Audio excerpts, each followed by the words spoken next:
Click the links to join the channel here. Get a name of color for $1 a month and a star next to your name, so in the live streams it shows up. Or join the subscribe star, or have a mailbox if you want to mail comics or whatever you wish to mail, as long as it's legal. And let me know via an email so I can go down and check it. So JK Rowling, threatened by a trans writer. They threatened to draw a sharp object across the throat of the TERFs, who, like, these people don't realize that, most normal people have no idea what the hell a TERF is. So this specific issue is about Gretchen Martin, a trans writer who wrote a story that alluded to JK Rowling metaphorically being consumed in a conflagration in the story. That's the right word. Now I say it aloud, it sounds kind of strange. So it's crazy stuff, like obviously dangerous fantasies, and nobody wants to talk about it because, it's not politically correct. You'll get deplatformed, and the machine will start to go after you. What did that guy call the machine? I forget what he called it, but we all know the machine comes after you. These people specifically will come after you, and they'll try to destroy your life, and many times they'll be successful. Or in JK's case, they'll send 3 guys to stand outside your house with your address visible and then post it on social media. This is an environment where the left says that violence against TERFs or nationalists is fine. It's absolutely on the table, so sending 3 people to her house is pretty scary. They're fine with dehumanizing their perceived enemies. First, they push a narrative that nationalism is evil and communism is good, even though history obviously says the opposite, like to the tune of orders of magnitude, and that it's okay to push violence against nationalists, and also that everyone who's against them is a nationalist, and you're probably one also, and anything's on the table. I'm using some euphemisms here, but you get the idea. They've been called bomb-throwing Bolsheviks for 100 years because they're monsters who will gladly starve 100 million people to death because they are a special collection of sociopaths, which is a problem, unfortunately, because they're in charge now, and history is about to repeat. And people hear that, and they think, oh, what a hyperbolic statement, that history that has a pattern of repeating is about to repeat again. Yeah, what a crazy thing to say.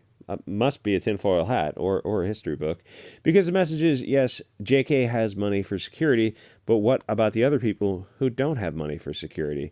If mentally ill activists go to women's homes, what exactly are they supposed to do, especially in the UK where they don't have that second? America's a little bit of a different story. The message is that they're willing to take things off the internet and go to your house, which shows a misunderstanding of boundaries and the optics of how they be perceived by people who understand boundaries.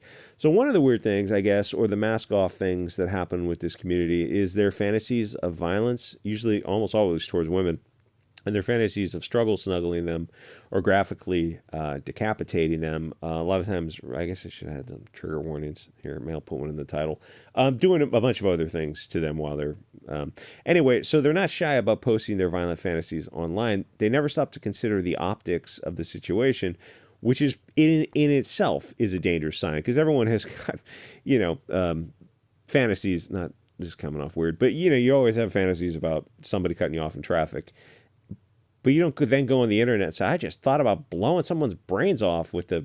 It's like, because then you come across as a sociopath. It's like you had a momentary flash of anger. It's like you let it go, but you don't then brag to somebody about... I mean, it's weird. It's like that's the weird part, not the temporary flash of anger. Everyone has that. Though I will say most people don't have fantasies of struggle snuggling women or doing violence against women. Like men generally don't have fantasies of... decapitating women or really any violence towards women. That's because that's kind of hardwired into like almost all men, just for the biological need to protect fertile, viable women who can reproduce. The thing is, this is a different group of people. They're not shy about posting, and you got to realize, like, you think, oh, men are so violent. You go, this is less than like 0.1% of people who are into this kind of stuff, who are posting these kind of things, like probably less than 1/100th of 1%. This is a tiny fraction.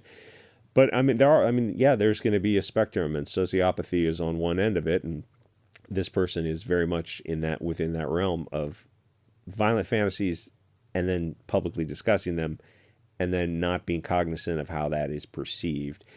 So they never stop to consider the optics, which is, a dangerous sign because it shows how far removed they are from reality. So apparently this person has a history of violent fantasies because their book about burning JK Rowling to ashes, what set this off was a kid in the UK, Brianna, was deleted by some gentleman with knives, which is a popular choice in the UK because they don't have the second. And so now you don't have a way to defend yourselves unless you have a knife also, but that's outlawed in the UK. So only the criminals have knives or liberty devices in the UK and in California too. So the guys have already been arrested, which is great. Of course, UK won't talk about them because reasons. Don't say anything in the comments. So this writer, Martin, is somehow blaming JK Rowling, among others, and said that the blood is on JK's hand and not on the hands of the two 15-year-old boys who deleted Brianna. Now, I'm going to assume that these lads have never heard of JK Rowling or read her tweets, or maybe even Twitter in general, where like her most outrageous tweets is that she thinks a woman is not a man. These boys are not into JK. They had other reasons. And in the UK, they'll probably get 3 years in a juvenile lockup because of reasons.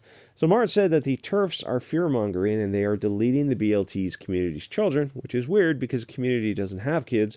Martin doesn't have kids. This kid, Brianna, is not Martin's kid. The whole way Martin takes possession of somebody else's kids is pretty creepy.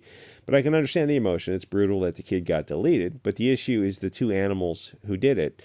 The blood is literally as well as figuratively on their hands because they're the actors in the actus reus who actually committed the evil act in and of itself. They're the ones who did it.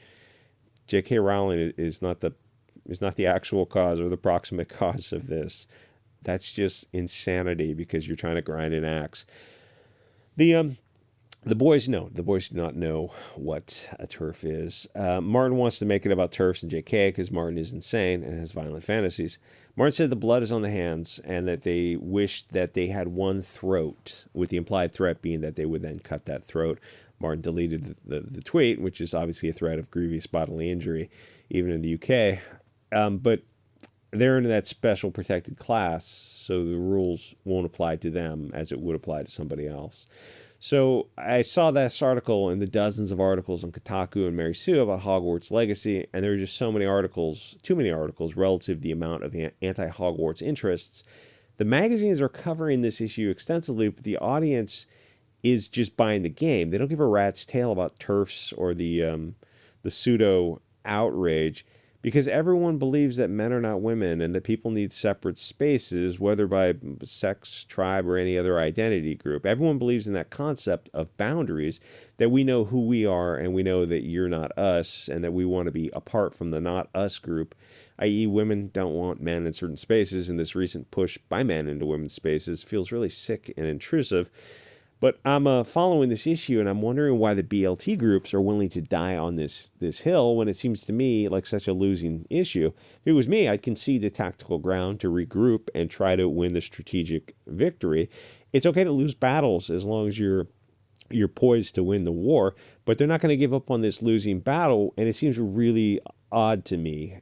And like they're not a self-correcting group because there's no enforcement from either within their group. Like there's no one telling them to pump the brakes on any issue, so they just keep accelerating.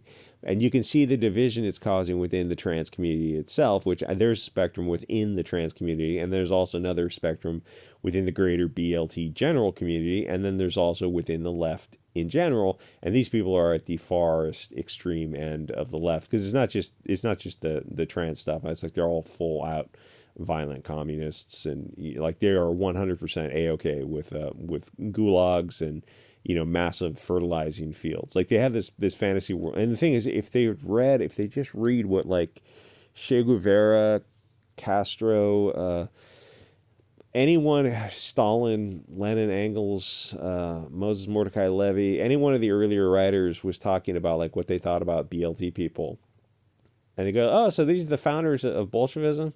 And you know how they referred to the BLT community? Because under communism, those people had no place. It's like, oh, well, things will be different if we're in charge. Well, you're not going to be in charge. You're what's known as the useful idiots. That's why I keep saying history is repeating. It's like, is it pop culture? No, it's obviously much, much more than pop culture. Anyway, so they're not going to abandon what is way obviously a losing issue. I mean, the thing is, they might win some small battles on the short term where, yes, you have boys compete against girls in track and field. Nobody really cares about that because it's not, in the bigger picture, it's not important. And you're going to have these small battles they're going to win of, competing in sports and changing room and lockers and stuff. But over time, eventually, they're going to lose all those battles because the people who are not on board with it are going to abandon those areas and form new things. And the thing is, most people are not on board with it. Maybe if you're in San Francisco, parts of LA, there's like little areas where people would be fine with it. But in general, no, people are not on board with it. So this is like, it might be a few years, but you're going to see the tide turn against it because just not enough people support it. But for them, like the bathrooms in the changing rooms or the trauma care centers, like JK Rowling had to build her own trauma care center that's for women because you had men who were nurses in trauma care centers. And if the women said, hey, we want to be around women, we don't want to be around men. So the victims of violence, the females, would get kicked out of the care center because the males were nurses and they didn't want male nurses, which should be their right to not have male nurses. None of this makes sense. So J.K. Rowling builds her own care center and they're all outraged about it. You're like, but all these other care centers are for both sexes. And she's building one that's for women. That shouldn't offend anyone. Not all things can be all things to all people. It's like we live in a world of a sexual binary, as most people around the world do. We know men are not women. But that was enough to trigger them. And the thing is, the reason I think they're afraid to concede defeat and stop the momentum, because they fear the pendulum is going to start swinging back if they give up on the trans activism. Like somebody starts pulling the thread, it's like the whole thing is just going to fall apart, which is, what a lot of the left is like it's a very, very shaky house built on sand. But if you're on the right, it's better to accelerate it, which means taking the trans positions to just let them. Oh yeah, of course, men can compete against women. Everyone's equal. We're all exactly the same. We're all perfectly fungible, because the left has to take care of their own mess. It's like Portland and Seattle, San Francisco, all these cities that are going to hell, and like you never want to get involved in it. It's like let them stew in the consequences of their own decisions. Anyway, I don't know if this was too much for you. There's a lot of hot words, a lot of hot topics too. Like, comment, subscribe. Thanks everyone on Subscribe Star, and I will see you guys all next episode.